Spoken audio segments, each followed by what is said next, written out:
ہمارے درسگاہ میں یہ جو استاد ہوتے ہیں، ہمارے درسگاہ میں یہ جو استاد ہوتے ہیں، حقیقت میں یہی تو قوم کی بنیاد ہوتے ہیں۔ سنے روداد ہم جب بھی کسی کی کامیابی کی، سنے روداد ہم جب بھی کسی کی کامیابی کی، ہر ایک روداد میں یہی مرکز روداد ہوتے ہیں۔ یہی رکھتے ہیں شہر علم کی ہر راہ کو روشن، یہی رکھتے ہیں شہر علم کی ہر راہ کو روشن، ہمیں منزل پہ پہنچا کر یہ کتنا شاد ہوتے ہیں۔ محترم اساتذہ کرام، حاضرین محفل اور میرے ہم مکتب ساتھیوں، السلام علیکم ورحمۃ اللہ وبرکاتہ۔ وعلیکم السلام ورحمۃ اللہ وبرکاتہ۔ سب سے پہلے میں اللہ تعالیٰ کا شکر ادا کرتی ہوں جس نے ہمیں علم جیسی عظیم نعمت عطا فرمائی اور ہمیں ان لوگوں میں شامل کیا جو تعلیم حاصل کرنے اور سیکھنے کی جستجو رکھتے ہیں۔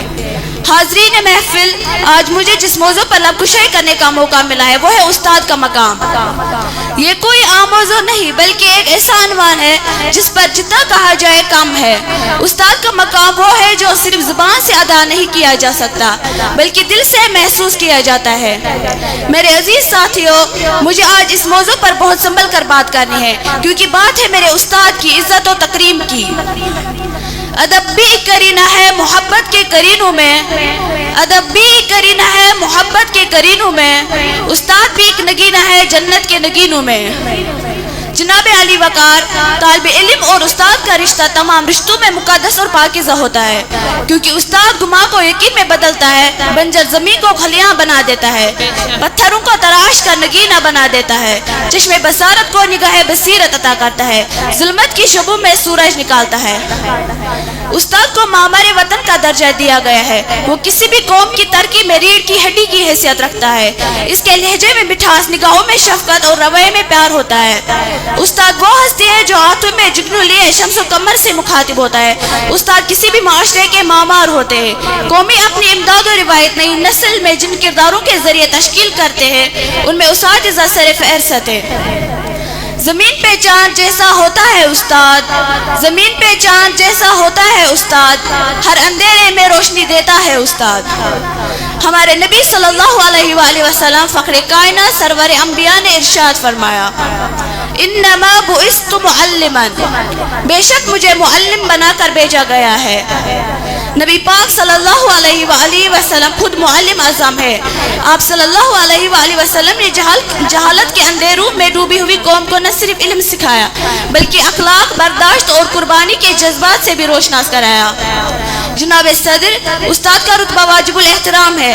استاد ایک موم بتی کی مانند ہے جو خود مشقت کر کے دوسروں کے لیے مشل راہ بنتا ہے۔ کسی بھی ملک کی ترقی کا انحصار وہاں کے قابل اور محنتی ڈاکٹر، انجینئر اور دوسرے شعبوں کے افراد پر ہوتا ہے تو اس کا صحرا بھی ہمارے استاد کے سر جاتا ہے۔ استاد ہونا کوئی آسان کام نہیں، تھکے بغیر، رکے بغیر، نا امید ہوئے بغیر، ہر جہالت میں چہرے پر مسکان، دل میں محبت، لب پر دعا اور ہاتھوں میں علم کا پرچم لے کر مسلسل چلتے رہنے کا نام استاد ہے۔ امیر المومنین حضرت عمر فاروق رضی اللہ تعالیٰ عنہ سے کسی نے پوچھا، اتنی بڑی اسلامی مملکت کے خلیفہ ہونے کے باوجود کیا کوئی دل میں حسرت باقی ہے؟ آپ نے فرمایا، کاش میں معلم ہوتا۔ امام غزالی فرماتے ہیں، میرے حقیقی والدین نے مجھے آسمان سے زمین تک پہنچایا لیکن میرے استاد نے مجھے زمین سے اٹھا کر آسمان کی بلندیوں تک پہنچایا۔ اسلام نے استاد کو روحانی والد کا درجہ دیا ہے۔ حضرت علی رضی اللہ تعالیٰ عنہ فرماتے ہیں، جس نے مجھے ایک حرف سکھایا میں اس کا غلام بن گیا۔ سوچے، علی جیسے خلیل القدر صاحب علم کے سچے عاشق علم دینے والے کے سامنے جھک رہے، یہی وہ عزت ہے جو اسلام نے استاد کو دی۔ ہماری اسلامی تاریخ میں استاد کو جو مقام حاصل ہے وہ بے مثال ہے۔ قرآن پاک کی سب سے پہلی وحی اقرا یعنی پڑھو کے حکم سے شروع ہوئی جو علم کی اہمیت کو ظاہر کرتی ہے، اور جہاں علم کی بات ہو وہاں استاد کو نظر انداز نہیں کیا جا سکتا کیونکہ علم کا پہلا دروازہ استاد ہی ہے۔ حضرت محمد صلی اللہ علیہ وآلہ وسلم کو اللہ تعالی نے معلم بنا کر بھیجا ہے اور دین اسلام کی اس وقت تک علم کی اہمیت رہے گی جب تک دین اسلام میں اساتذہ کو عزت نہ دی جائے۔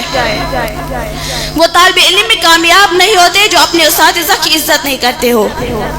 علم کا نور کردار کا ہنر ان کی باتوں میں اثر، علم کا نور کردار کا ہنر ان کی باتوں میں اثر، مولانا ہلال صاحب جیسے استاد ہو تو بنے بگڑا مقدر۔ استاد سے محبت نہ ہو تو علم حاصل نہیں ہو سکتا. استاد کا ادب کامیابی کی پہلی سیڑھی ہے. جب تک اساتذہ کرام کا احترام ہوتا ہے تب تک معاشرہ ترقی پاتا ہے. جب اساتذہ کرام کا احترام اور تقدس ختم ہو جاتا ہے معاشرہ زوال پذیر ہوتا ہے. جس قدر استاد سے محبت ہوگی اور جتنا استاد کا ادب ہوگا اسی قدر علم میں برکت ہوگی. کیونکہ استاد وہ شخص ہوتا ہے جو زندگی میں سیکھنے اور ترقی کرنے میں ہماری مدد کرتا ہے. وہ اپنے طلباء کو زندگی کی صحیح راہ پر گامزن کرنے میں فخر محسوس کرتے ہیں. اساتذہ اپنے طلباء کو اچھے اور برے میں فرق کرنا سکھاتے ہیں.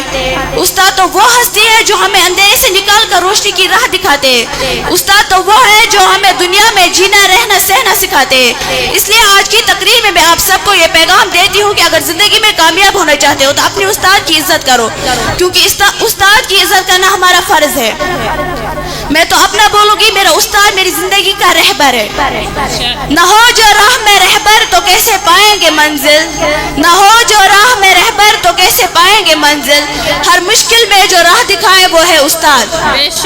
جناب صدر, میں ہمارے محترم استاد مولانا ہلال احمد ملک صاحب کا تہہ دل سے شکریہ ادا کرنا چاہتی ہوں کہ آپ نے ہمیں دین کی بہترین تعلیم دی. آپ کی رہنمائی ہمارے لیے باعث برکت ہے.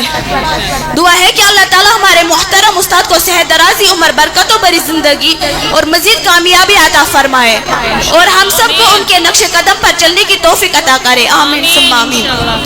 میں آخر میں صرف اتنا کہنا چاہوں گی, جس طرح چاند کو دمک, سورج کو چمک کی ضرورت ہوتی ہے, روح کو جسم کی ضرورت ہوتی ہے, اسی طرح معاشرے کو بھی ایک استاد کی ضرورت ہوتی ہے. میں اپنی طرف سے کھڑے ہو کر ہمارے محترم استاد کو سلام پیش کرنا چاہوں گی. اے میرے استاد تو ہے ذیشان, اے میرے استاد تو ہے ذیشان, تیری عظمت تیری رفعت کو سلام.